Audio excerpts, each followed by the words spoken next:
এক গ্রামে গ্রামবাসীরা একটা বাঘকে বন্দি করে খাঁচায় রেখেছিল। সেই বাঘটি প্রত্যেককে অনুরোধ করতে লাগলো, আমাকে ছেড়ে দাও, আমি তোমাদের কোনো ক্ষতি করব না।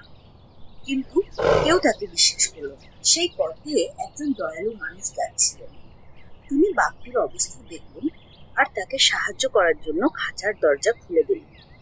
কিন্তু যেই বাঘটি খাঁচা থেকে বের হলো, সে সেই মানুষটিকেই আক্রমণ করতে উদ্যত হলো। লোকটি তার প্রাণের জন্য কাকুতি মিনতি করতে লাগলো আর তাকে মনে করাতে লাগলো যে সে কি প্রমিস করেছিল। কিন্তু বাঘটি বলল, আমি ক্ষুধার্ত আর তুমি আমার শিকার, তাহলে আমি তোমাকে কিভাবে যেতে দেব? এই সময় সেই জায়গায় একটা শিয়াল আসলো।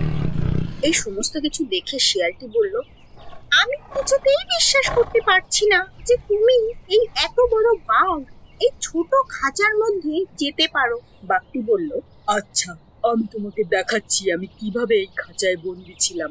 আর সে বোকার মতো আবার খাঁচায় ঢুকে গেল।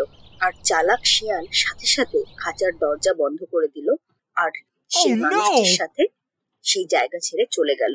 এই জন্য বন্ধুরা, দুর্জনের কখনো উপকার করতে নেই, কারণ তারা সুযোগ পেলে আবার তোমারই ক্ষতি করবে। Subscribe now.